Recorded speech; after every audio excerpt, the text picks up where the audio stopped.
Hello friends, मैं कुणाल बाबुल सिंह और आज का यह टॉपिक जो है काफ़ी इम्पोर्टेंट है। तो यह टॉपिक शुरू करने से पहले और आप इस चैनल पर पहले से जुड़े हैं तो कोई बात नहीं है, और अगर आप नए व्यूअर हैं तो इस चैनल को सब्सक्राइब कर लीजिए और बेल आइकन दबाकर ऑल पर क्लिक कर लीजिए, क्योंकि इस चैनल पर जो भी वीडियो आए वह सबसे पहले आपके पास पहुँचे नोटिफिकेशन के रूप में, और आप उसे देख पाए और अच्छा से लाभ ले पाए। तो जो आज का टॉपिक है वह है समबाहु त्रिभुज। इसका हम लोग क्षेत्रफल जानेंगे। इसका क्षेत्रफल का फार्मूला क्या होता है। काफ़ी बच्चे इसके क्षेत्रफल के फार्मूला को भूल जाते हैं।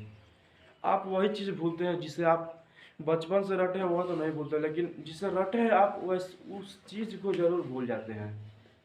जैसे कि समबाहु त्रिभुज का क्षेत्रफल आप रहते हैं मेरे 3/4 गुंजे भुजा का स्क्वायर।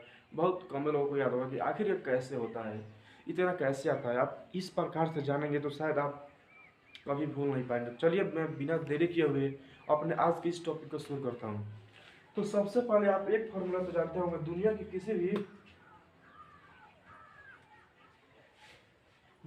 किसी भी त्रिभुज का क्षेत्रफल क्या होता है। इससे पहले हम एक बात जान लेते हैं कि दुनिया के किसी भी त्रिभुज का क्षेत्रफल क्या होता है।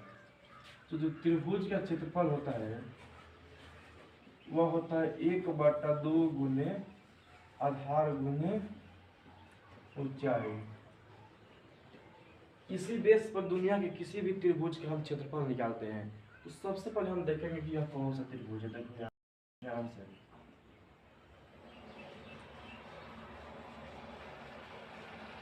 यह ए हो गया, ये बी हो गया और ऐसे हो गया।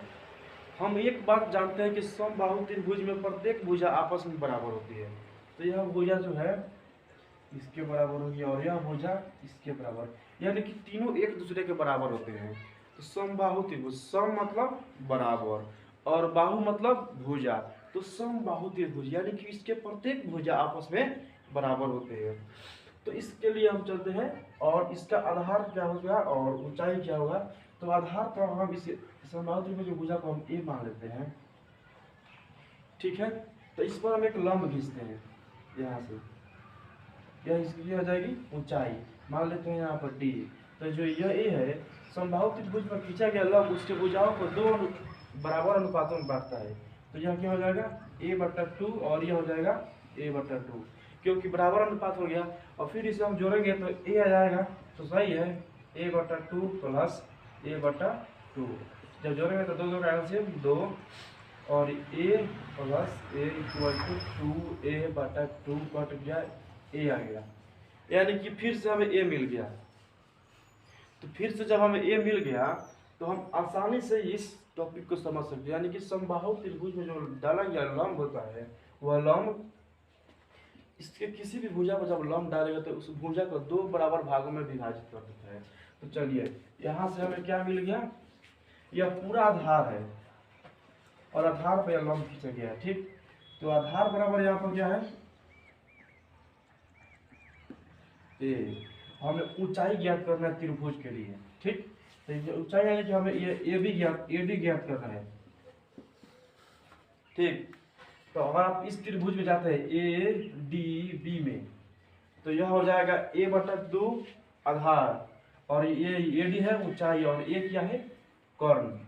तो यहाँ पर यह हो जाएगा कर्ण। किसके लिए ए डी बी के लिए, त्रिभुज ए डी बी के लिए, ए डी बी के लिए कर्ण क्या हो जाएगा,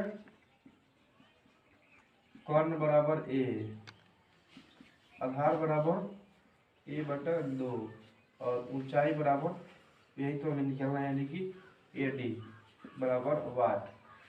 तो हम लोग फॉर्मूला पढ़े थे पाइथागोरस प्रमेय से कि कर्ण का स्क्वायर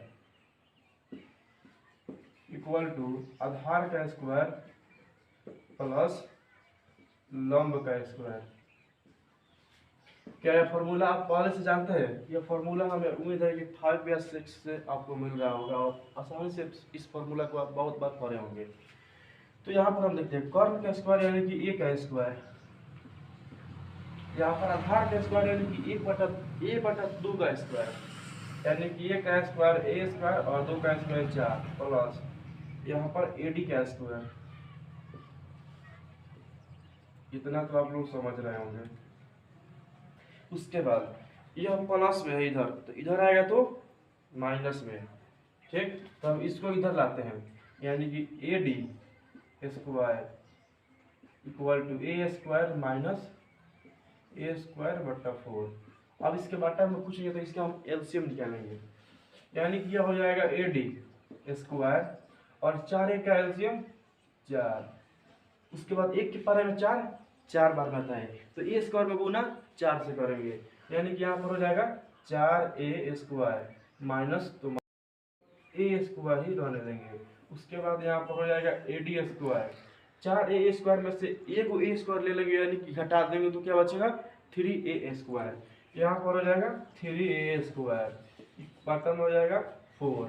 उसके बाद अब जो ये स्क्वायर है उसको हम उधर भेजेंगे तो क्या हो जाएगा, स्क्वायर हटता है तो रूट चढ़ता है, तो इधर से स्क्वायर हटेगा, इधर रूट में हो जाएगा 3a स्क्वायर बट्टा 4, तो यह निकलेगा और रूट तो 3 अंदर ही रह जाएगा और a स्क्वायर है तो एक बाहर निकलेगा, यानी कि a, और 2 यानी कि 4 यानी कि 2 का स्क्वायर है तो यहाँ से 2 बाहर निकलेगा, तो यहाँ पर हो जाएगा 2, यानी कि ए डी हमें कितना प्राप्त हुआ, रूट 3 बटा 2। इतना हमें क्या प्राप्त हुआ, एरिया यानी कि ऊंचाई, किसकी ऊंचाई, तो समबाहु त्रिभुज की, समबाहु त्रिभुज की ऊंचाई प्राप्त हो गई।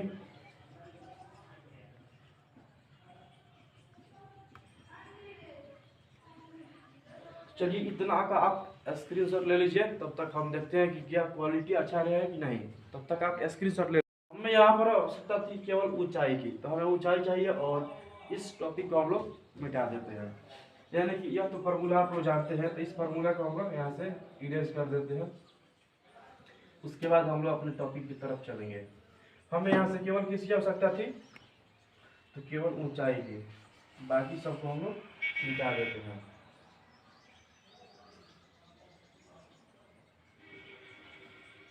चलिए, तो हमें ऊंचाई निकाल, अब हम लोग की आवश्यकता थी केवल ऊंचाई की, तो ऊंचाई क्या था हम लोग का, ऊंचाई जो निकल कर आया है तो ऊंचाई क्या था, रूट 3 बट्टा 2 इंटू ए। ऊंचाई इतना था और आधार कितना था, आधार टोटल, यानी कि अब हम जाएंगे बड़े और त्रिभुज में, क्योंकि हमें इसका क्षेत्र निकालना है, त्रिभुज ए बी सी का, तो इसके लिए हमें 1 बट्टा 2 गुने आधार गुने ऊंचाई चाहिए, सही है ना। तो यहाँ पर हम देखेंगे कि जो आधार है, यहाँ से टोटली आधार क्या है, ए है, इसकी ऊंचाई क्या हमें मिला यहाँ पर, रूट 3 बटा 2 इंटू ए। ऊंचाई हमें यह प्राप्त हुई यहाँ से लेकर यहाँ तक, और आधार ऊंचाई जब हमें प्राप्त हो गया तब हमें अगर क्षेत्रफल निकालना है तो काफ़ी आसान है, छोटा सा बच्चा भी निकाल लेगा इसके बाद। ओके, तो हम यहाँ पर अब भरते हैं इस फार्मूला में, 1 बटा 2 गुना आधार कितना है, आधार है ए, इंटू ऊंचाई कितना है, रूट 3a बटा 2। तो देखिए यहाँ से यह ए में ए से गुना हो जाएगा, ठीक है, ए यानी कि भुजा है तो ए में गुना, और 2 में 2 से, यानी कि 1 बटा 4 गुने रूट 3 ए स्क्वायर, इसी को रूट 3 से इसमें गुना कर दे तो हो जाएगा रूट 3 बटा 4 गुने ए स्क्वायर। ए स्क्वायर यानी इसमें हम लिख सकते हैं भुजा स्क्वायर भी। ओके दोस्तों, तो यही है क्षेत्रफल यहाँ से प्रूफ है, जो कि समबाहु त्रिभुज का क्षेत्रफल।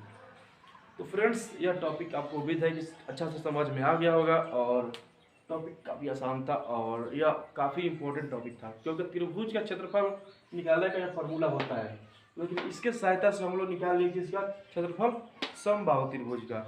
ऐसे ही हम लोग आगे देखेंगे कि और भी चतुर्भुज का और त्रिभुज का क्षेत्रफल कैसे निकालें और आसान तरीके से कैसे प्राप्त करें। तो वह हम लोग बोलते हैं ना कि मंजिल को भुलाकर जिया तो क्या जिया, है दम तो उसे पाकर दिखा, लिख दे खून से अपनी कामयाबी और बोल किस्मत को जरा दम है तो मिटा कर दिखा। तो दोस्तों, यहीं तक अपने टॉपिक को रहने देते हैं और बाय बाय।